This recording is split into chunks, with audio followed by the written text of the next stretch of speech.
Bismillahirrahmanirrahim.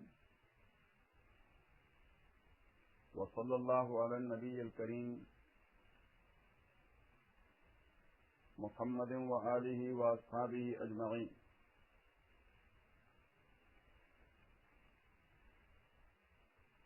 So last time we started with the conditions which correct the prayer, or the prayer will become a correct one when you will fulfill these conditions.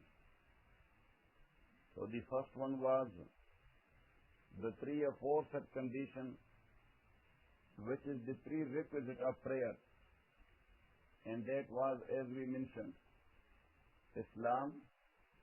Number 2, puberty or to be an adult. Number 3, sanity, not to be insane. And number 4, for a woman to be free from hayd and nifas both.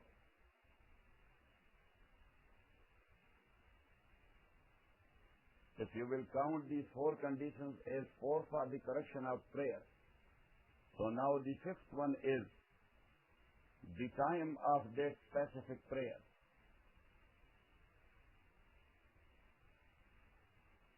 And already we talked about in detail about awqat of Salat, or times of prayer. And we mentioned the differences of different imams in detail there. Number 6, cleanliness from both the types of hadath.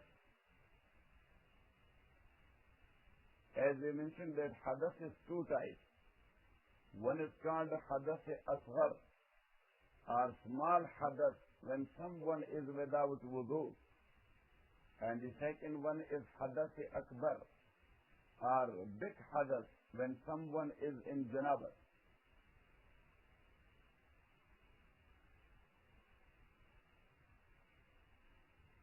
Number 6,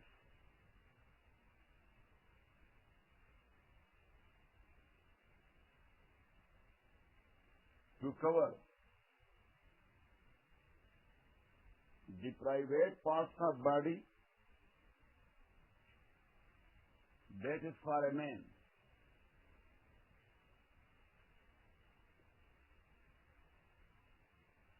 And the whole body, that is for a woman.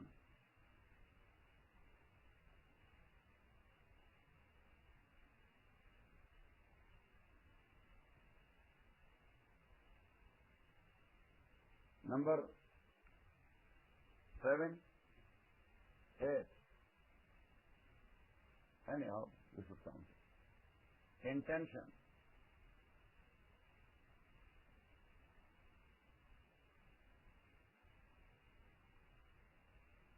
Next, to pray his prayer in order, as practiced by Rasulullah sallallahu alayhi wa sallam.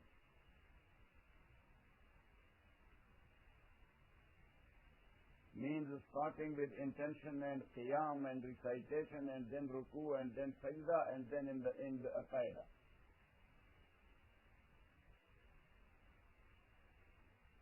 Next,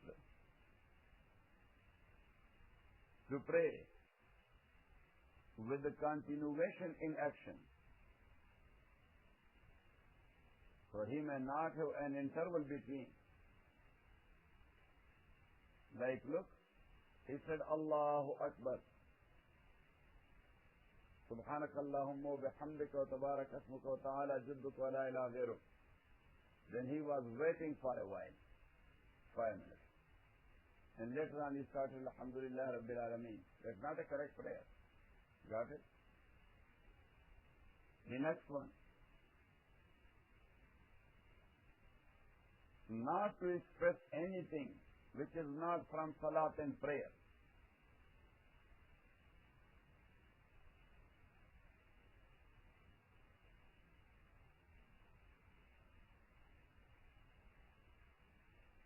For example,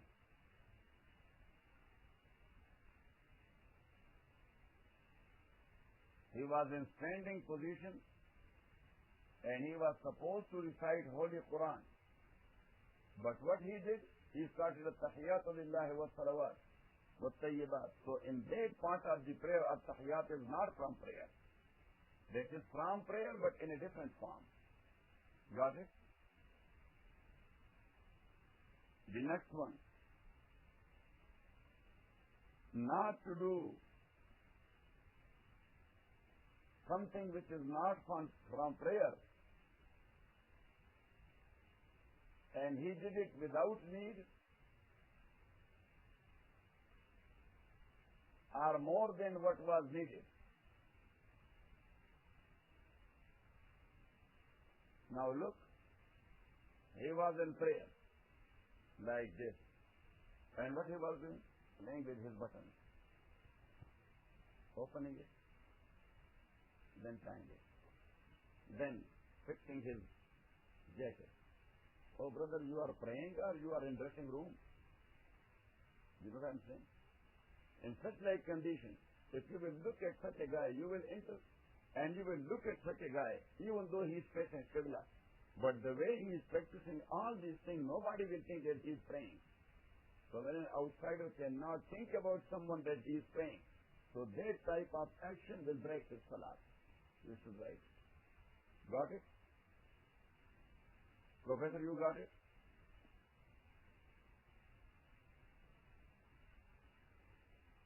The next one. Not to eat or drink anything while praying.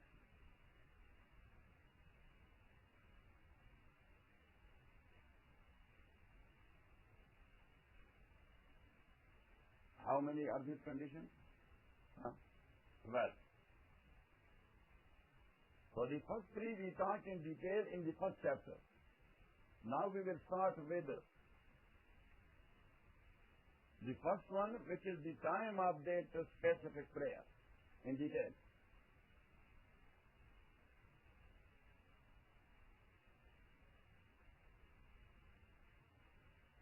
Allah subhanahu wa ta'ala says in Holy Quran,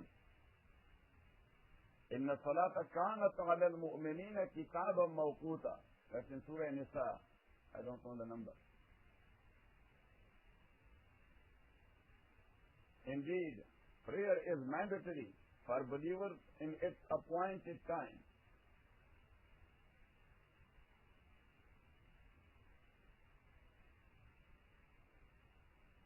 So we are referring to sources wherefrom we have taken these conditions. So the first condition was the condition of time. Wherefrom we have taken it? From Quran. Inna salata kanat ala al-mu'minin. Can you fit Quran or not?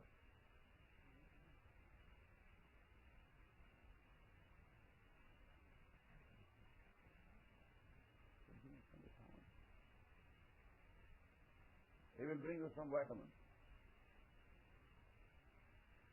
Surah Nisa.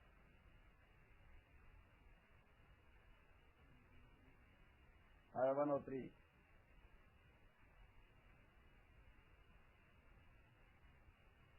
And as far as the case of details in time is concerned, so already we talked in detail in Awqat al-Salah. Number 2, we mentioned cleanliness from both types of hadath. Both types of hadath. So regarding hadath asghar, Allah says, إِذَا قُمْتُمْ إِلَى الصَّلَاةِ فَاغْسِلُوا وُجُوهَكُمْ وَأَيْدِيَكُمْ إِلَى الْمَرَافِقِ وَامْسَحُوا بِرُؤُوسِكُمْ وَأَرْجُلَكُمْ إِلَى الْكَعْبَيْنِ. When you are going to perform prayer, wash your hands. Wash your hands. Or wash your face. فَاغْسِلُوا وُجُوهَكُمْ.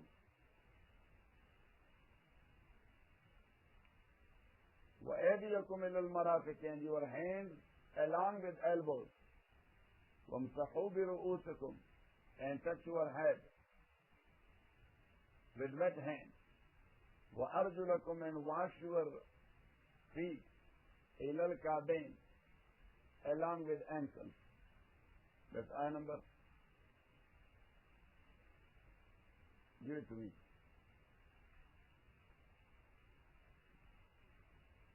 Maida.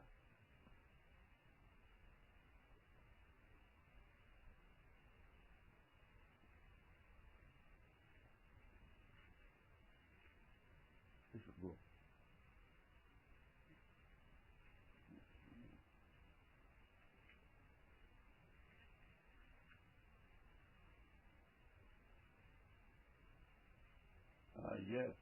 That's ayah number 6. Ayah number 6, Maida. So chapter 5 and ayah 6.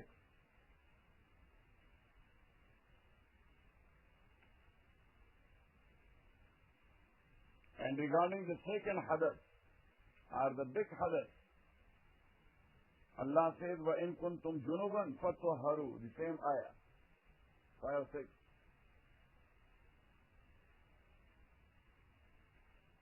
If you are in janabat, so clean yourself.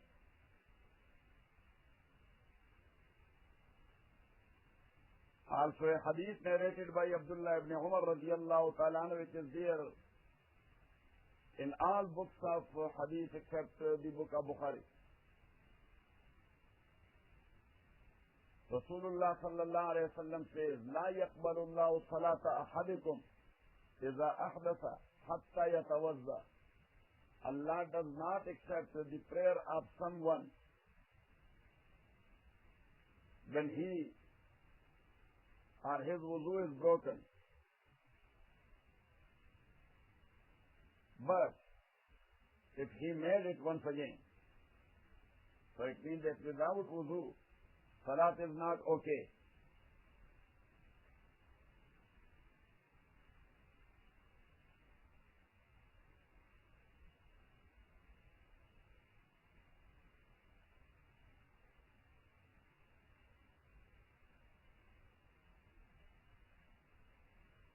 If someone caused himself to break his wudu purposely when he was praying, then purposely he broke his wudu in prayer, his prayer becomes null and void.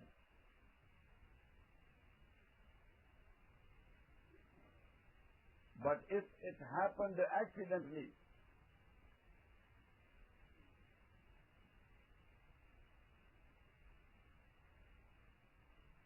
so then again his prayer is null and void at the moment near all three schools of jurisprudence, Malikites, Shafi'is and Hanbalites.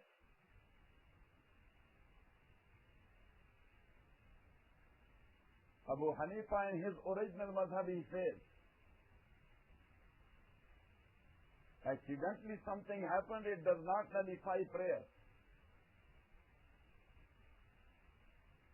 But he has to go to the wudu area to renew his wudu and to come back and to complete his prayer, taking it from the same place where he left it. Got it? Because there is a hadith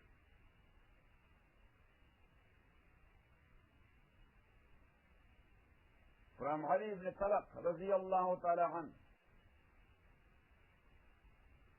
Ali ibn Talaq radiyallahu anhu. Prophet sallallahu alayhi wa sallam says, إِذَا فَصَى أَحَدُكُمْ فِي الصَّلَاةِ فَلْيَنْصَرِفْ وَلْيَتَوَضَّأْ وَلْيُعِدْ صَلَاتَهُ. When somebody passes air when he was in prayer, so he should go making wudu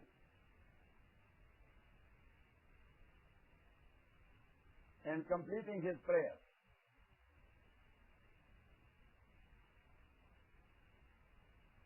So here in hadith there are a few things. The hadith embodies that something which breaks wudu happened accidentally, it does not nullify the prayer. That is point number 1 in hadith. Yes. Number 2, that passing air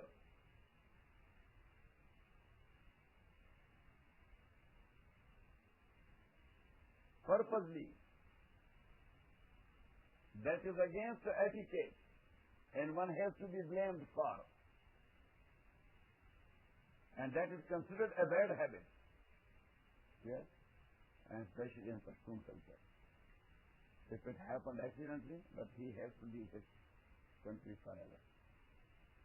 He cannot live there. Yes. That's way too much. Qibla Khana. Because that's true. And it happened so many times that accidentally somebody passed here, so he left his village. Yes. Huh? There are a lot of stories. Yes. In our area there is a story that one guy, it happened to him, so he left his village and went for a few years. After a few years he was coming back, that maybe now people have found out. So when he was close to his house, entered to his house after 5-6 years, so his wife became angry with her son, who was his son as well. And the wife said, yes, your father was passing here in the same way. So he once again made a U-turn. Oh, still she did not forget. What about others? Got it? Yes. And there was a debate amongst two ulama. One was from Pashto area and the second one from Punjab area. For the Punjab area, he was saying, why you the Pashto are doing that? Yes, if somebody falls here, that's okay. He said, that's not okay. He said he has to control himself. And if he wants to pass it, he has to go to the bathroom and pass it there. He is not in front of general public or in front of people. He said that, look, if I burst, the Punjab alim said, if I burst in front of people, yes, so that is not a case a person should be blamed for. So that after passing here, but here from. So if they are passed from the other side, so what's wrong with that?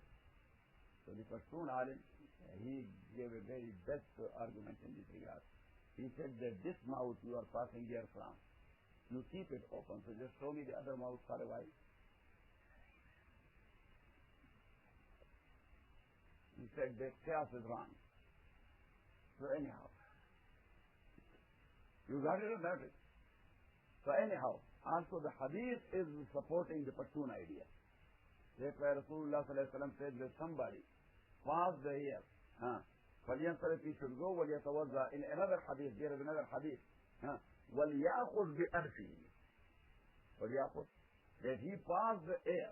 He passed the air, but without sound, or without voice. You know what I'm saying? Which has broken the wudu. And wudu is also broken according to Hanafites when some blood comes out of the body of someone with wudu. Yes? So, Rasulullah sallallahu alayhi wa sallam says, فَلْيَأْخُذْ بِأَنْفِهِ. He may hold his nose. Yes, in front of people, what happened? His wudu is broken because of passing here. But not that that's a case of sharam or a case of haya. Together? So Rasulullah sallallahu alayhi wa sallam says, he should hold his nose. Yes. So, pretending that my nose is broken and the blood is coming out. Otherwise, nose is not broken, but he is covering himself. You got it or not? Huh? Yes. So now, there are conditions. Number one,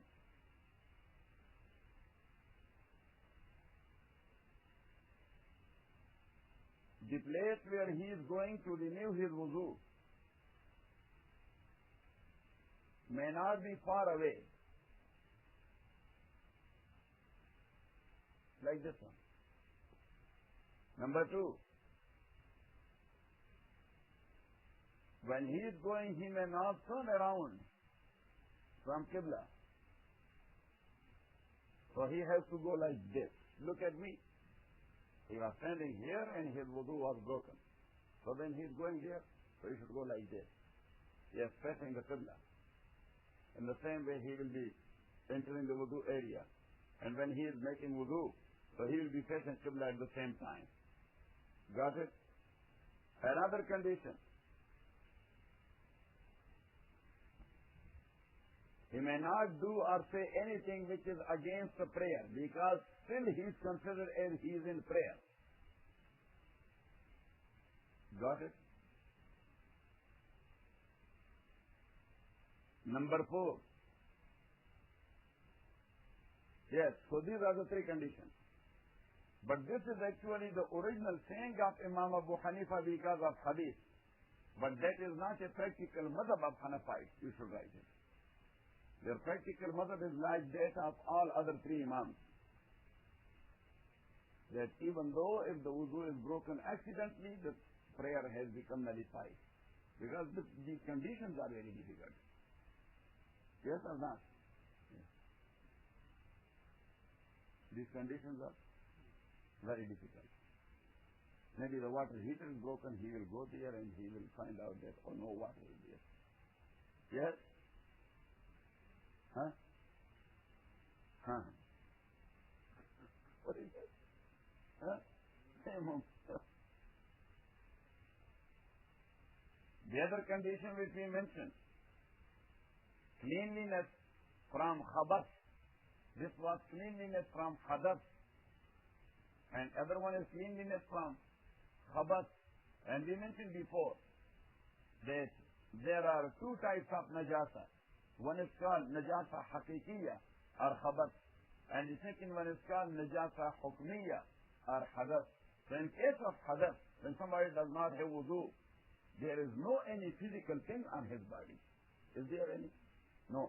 And same is the case of janaba. If somebody is in janaba, so there is no physical thing on his body.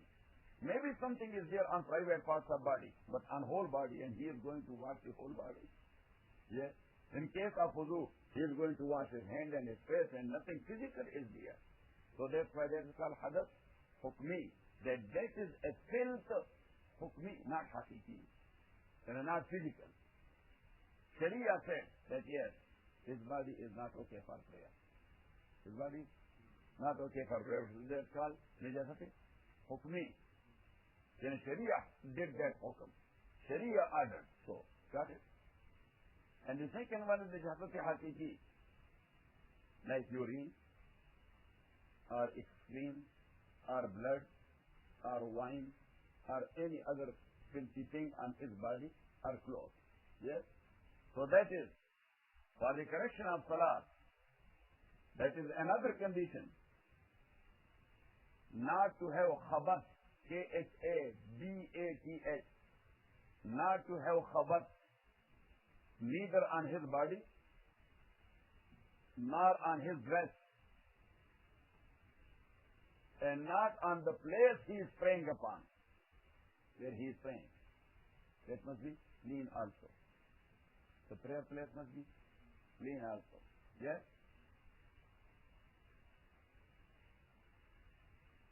So regarding cleanliness of dress and body.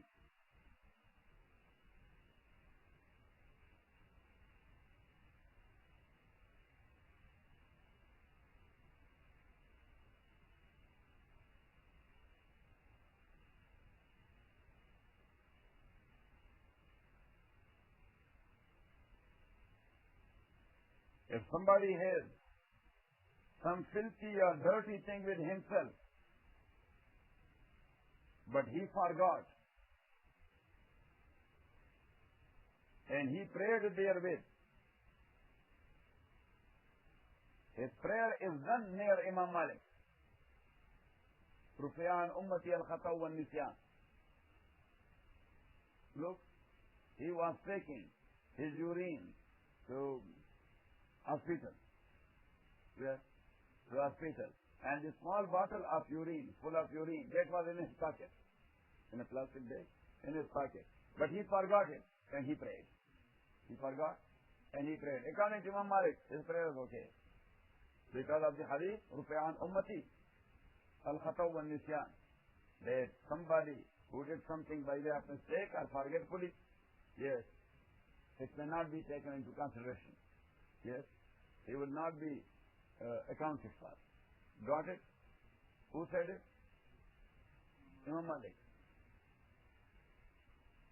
While near others, he may make qada or renew his prayer if time is still there. If time is still there, so he may renew his prayer. And if the time passes, then he will make qada. As his prayer became wide,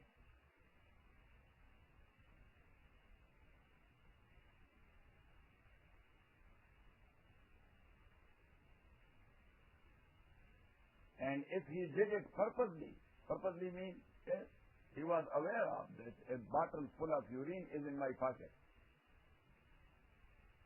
But he prayed. Or he was thinking that this is okay. Yes, it will never cause any trouble to my prayer. And later on he asked the Sheikh. So then according to all four schools of thought, his prayer is null and void. So the exception of the Madhhab of Imam Malik is only when he forgot. Yes. Got it?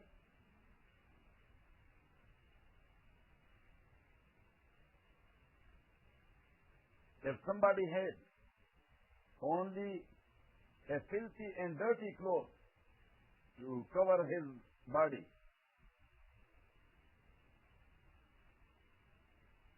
so near Imam Malik, once again, he can pray with that dress because he does not have another one.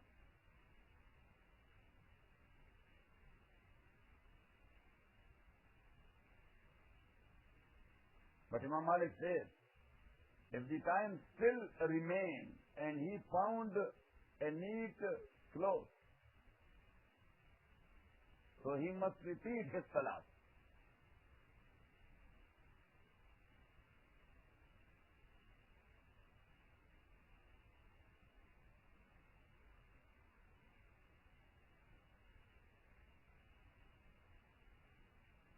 And same is the case near Imam Malik.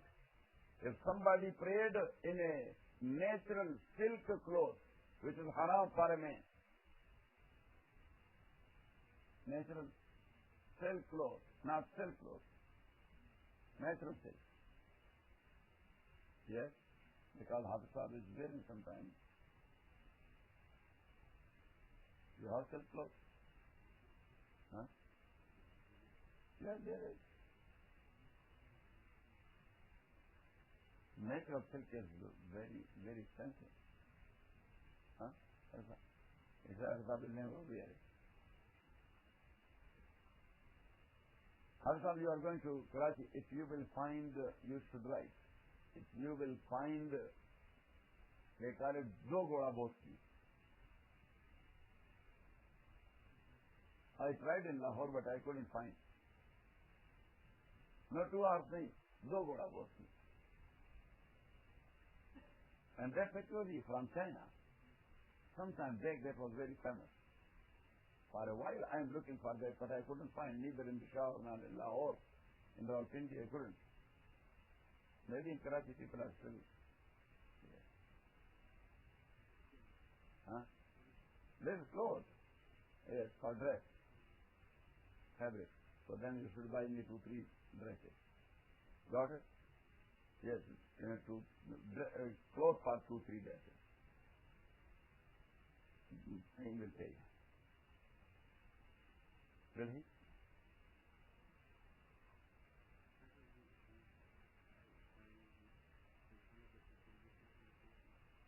No, now people are not using natural silk anymore. Only they use the bell bottom somewhere in some areas. Bell bottom, you know? Like you have the flowers on your case. So for such like purpose, sometimes they use. So anyhow, silk clothes, if somebody prayed in silk clothes or wearing a golden ring or any golden jewelry, well, this is a case of men, you should write it. And he prayed with that. Or somebody has prayed naked. Somebody has prayed naked because he did not have any clothes to cover his body. And still the time remained. Still the time of the prayer concerned remained. And he found clothes to wear, yes, or non-silk clothes to wear, or to take out his gold. So then, according to Imam Malik, he must repeat his salat. He must repeat his salat. Even in case of silk and gold, he says that his salat is not done. In case of nakedness, He may repeat his salat if he finds any cloth and the time still remains. Got it? But in case of gold and silk, if he has prayed, so if salat is not done, he has to repeat it in time or he has to make qada. Got it? Now, this is only the mother of Imam Malik, rahmatullahi alayh.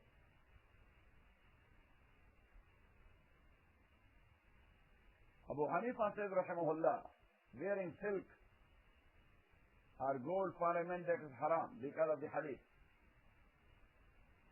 And same is the case of Imam Shafi and Imam Ahmad. But if somebody prayed with gold or silk, salat is okay. Salat is done. Prayer is done. That's a separate thing. That is a separate thing.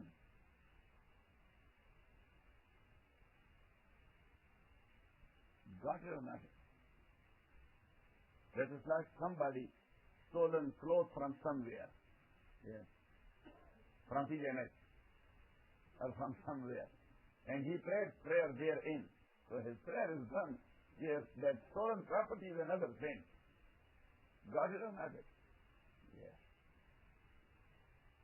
These are two different things. Abu Hanifa says that silk cloth and prayer, these are two different things. Got it or not it? Imam Shafi says, if somebody had only a dirty and filthy cloth, not a clean one,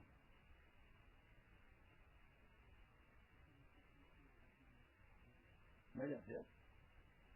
Because for measure, we don't have any other word, so that's why we are using that. Got it? So in such a case, Imam Shafi says, he may pray naked, not with that dirty clothes.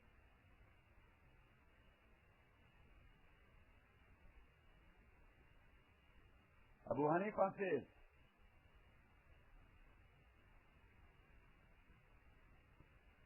if 1/4 or more of that cloth is clean, 1/4 means 1/4, or more is clean, he may pray in it and not naked.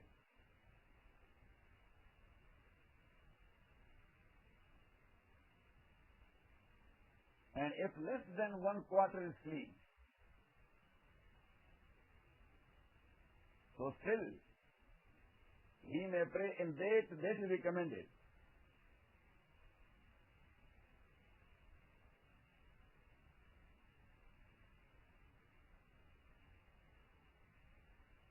Because if he will pray naked, he will drop so many actions from his prayer.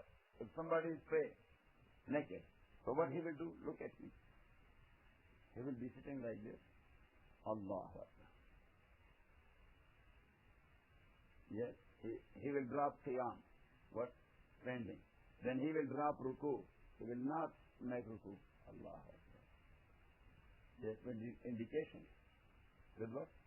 With indication. Allah Akbar. Which is not ruku. Subhana Rabbiyal Azim. Subhana Rabbiyal Azim. Subhana. Sami Allah liman hamida. Rabbana wa lakal hamd. Allah Akbar. Subhana Rabbiyal Ala. Subhana Rabbiyal Ala. Qiyam is dropped. Ruku is dropped. Yes. Sajda is dropped. How many things are dropped? How many things are? So Abu Hanifa, that's why he said, if the cloth is dirty, so here only one thing is dropped. In case of dirty clothes, how many things are dropped? And that is to have a clean cloth, to have a clean cover, which he does not have. But still, he will be standing.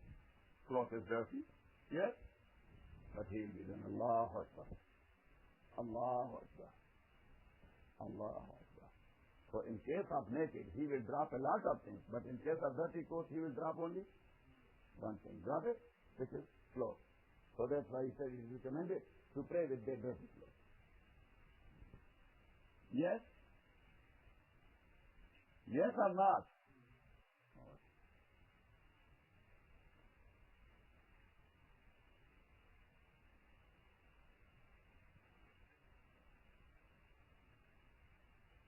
And in all these cases, there is no need of repeating his prayer. When something is allowed in Sharia, so then there is no need of repeating. Yes? Got it? When Sharia allowed that, Mufti gave fatwa. So, then why he gave fatwa? As we said regarding Faqid al-Tahurain last Sunday, you remember? That if somebody is in such like situation where no water and no dust is found, either to make wudu or to make tayammum. So what he will do? He mentioned, yes, you should recall your mind. Yes, Imam Abu Hanifa rahimahullah says that no, he cannot pray. He has to wait. He has to either to find water or to find dust. Got it? Because without cleanliness and purity he cannot pray. Yes? Imam Malik rahimahullah says his prayer is dropped totally. Like a woman in Hajj and Nifas. Yes. He has made a qiyas. He has made what? A qiyas. We said that Hajj and Nifas, the prayer is dropped. That is not because of qiyas, that is because of nas. It is because of what? Nas. Because of text of Quran and Sunnah. And that is such a case where you cannot make a qiyas. Where you cannot make a qiyas because if somebody, he has what they call the bawasir. Yeah, the hemorrhoids, yes. The hemorrhoids. If somebody has the hemorrhoids and he is bleeding constantly and continuously, can you make a qiyas of that man on a woman in Hajj? You know what I'm saying? No. His case is case of mazur. His case is case of mazur. He has to pray, but he will be making wudu for the time of every single prayer. Got it? If we will say, oh, if a woman, she is bleeding, so there is no prayer, neither ada nor qada. So this man, he is also in meditation. So, no, you cannot make that qiyas. Got it? Got it or not it? So Faqid al-Tahurain, Imam Malik rahmatullahi alayh, he made a qiyas upon a woman in Hajj or Nifas, that she is not bound either to make ada or to make qada. So same is the case of Faqid al-Tahurain. And what about Imam Shafi rahimahullah and Ahmad ibn Hanbal? Huh? Yes, Shafi says rahimahullah that he can pray without saying anything, only indication, the moment. What? The moment. And later on he will repeat it. Later on he will repeat it. And Ahmad ibn Hanbal says rahimahullah, he will do his prayer as he does. As he does in case of wudu and time, and there is no need of qada. There is no need of qada. And a fifth madhab is that of Imam Muhammad and Abu Yusuf. Imam Muhammad and Abu Yusuf, the students of Abu Hanifa. Yes, their case is different. They call it tasbih al-musallin. They call it what? Tasbih al-musallin. Like Imam Shafi, rahmatullahi alayh. That he will indicate his moment, but he has not prayed yet, so later on he will make qada. If the time still remains, he will do ada. If the time is not there, then he will make qada. So anyhow, here, in this case, there is no need of any qada. As we mentioned in the faith and qibla, that the faith and qibla means two things. Number one, for sure, you know that this is qibla. So if you will pray to another direction purposely, and you know that qibla is this side, but I want to pray this side, your salat is null and void. Yeah? Your salat is null and void.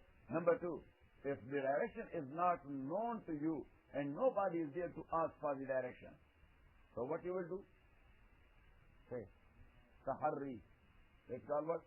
Taharri, ittihad. Yes, apply your own mind.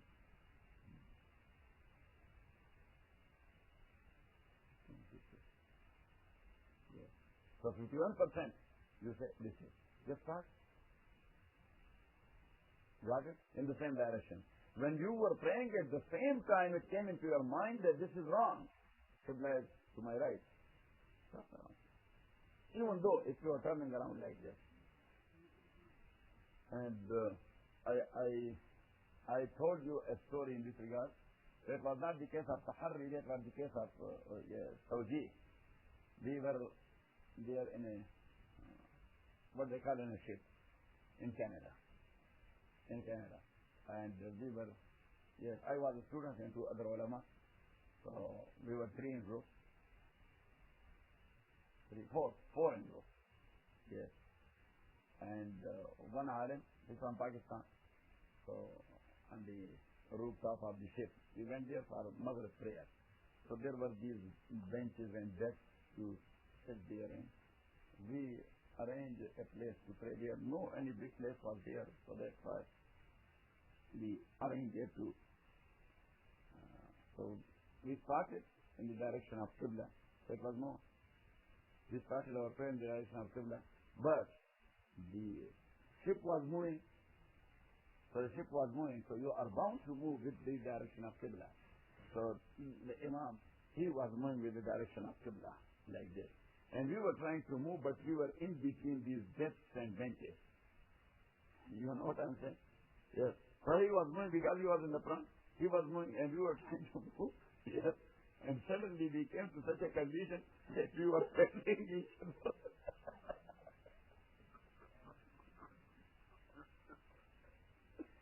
And all of us, we laughed. Yes, subhanallah. So I was making a joke. I was telling them that the best way was to pray individually. But you were saying, let's pray with Jama'ah. Now what happened? He said, what, Qazi Fazl? I said that was the case of only individual prayer. Now our wudu is broken.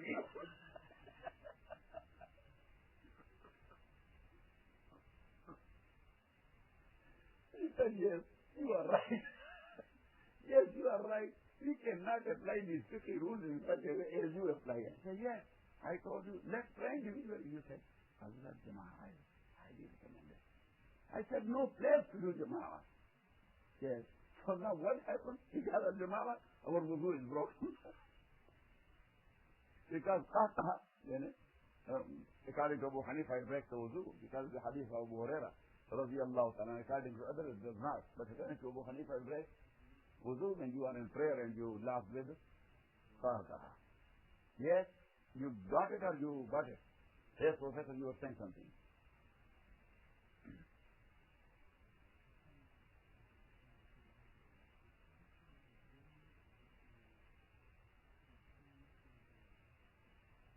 What?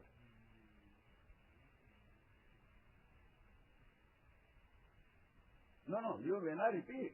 You are in the, because the portion which you have prayed already, that is done according to your ijtihad. Ijtihad cannot break ijtihad. This is also ijtihad. And that's also ijtihad. Even though if a nas came at that time, so your ijtihad, what you have done based on your ijtihad, an application of your own mind, it can, the nas cannot break that ijtihad even. Because the job is done already. And what I mean by nas, that look, you did your ijtihad. That this is the direction of Qibla. And you started your prayer. Allahu Akbar. And then a local Muslim in the meantime, he approached you. And his information would be considered just like enough. It would be considered just like enough. Because he showed that this is not the direction of Qibla. Direction of Qibla is this one. And he said that, brother, turn to your right. Qibla direction is to your right. And you turn to your right. Got it? So what happened to the rakat which you have done in this direction? Get it done. Got it or not it? Because at that time you were bound to do ijtihad. No nas was there. Now text came. You will follow the text now. Now you got it or not it? That's what I was referring to. That if somebody prayed his prayer based on his ijtihad and taharri to a specific direction, that this is Qibla. So there is no need of repetition of that prayer when he will come to know that no, this was not the direction of Qibla, and still the time remains. You should write it. Already we can't in detail before that.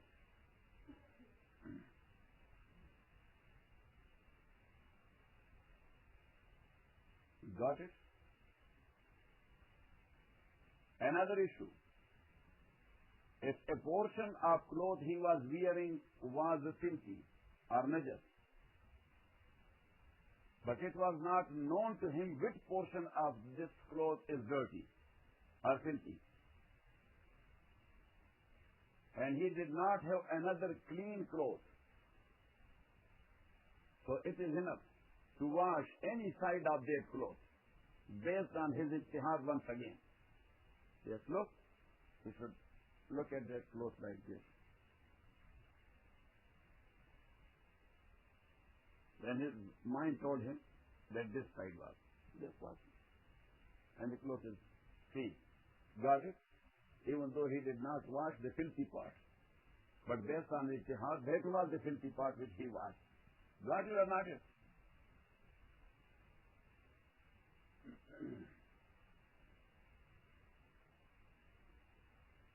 This is according to Abu Hanifa. Imam Shafi says he may wash his whole cloth. The entire cloth may be washed.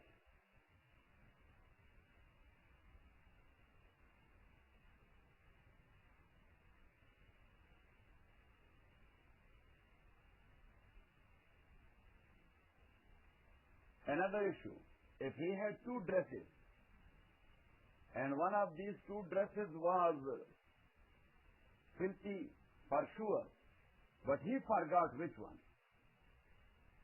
Yes? He had two shalwars. Yes. One was clean, another one was najas. But he did not know that which one is clean and which one is. So he should do his ijtihad once again. You should write it. And whatever his ijtihad said that this one is clean, even though later on he came to know that was dirty. No, salat is done.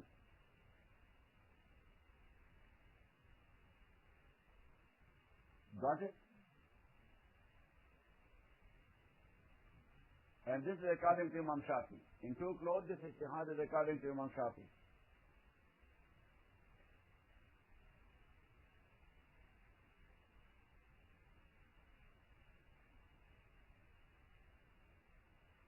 If he prayed with a cloth, a side of it was filthy.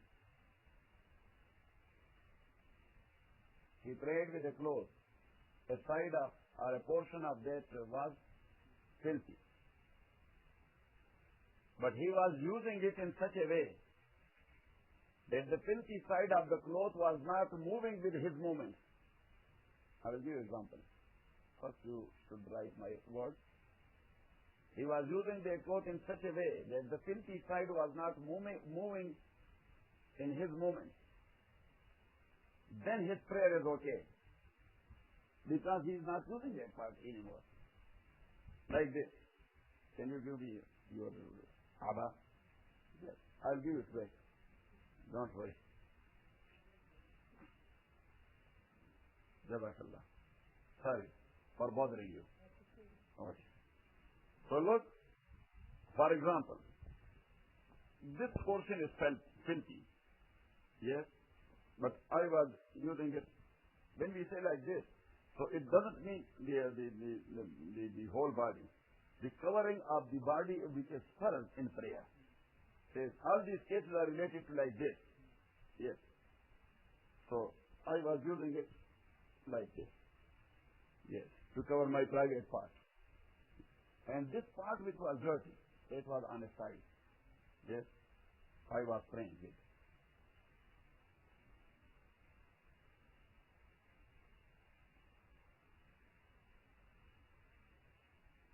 Look at that part. It does not move. Got it? So nothing happened to my prayer. My prayer is done. Now you got it? According to all. According to Imam Parvez also.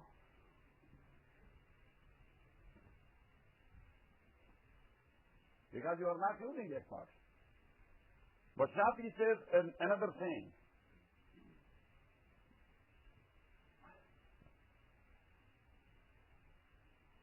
And that is his saying, not his mother. That no, as that is connected to his body, so that's why he says Salat is not okay. Shafi says that even though that does not move, but that is connected. The current is going here. You can say the electric current of his movement is going here. Or the filthy current is coming to his body because of that connection. Got it? Another issue.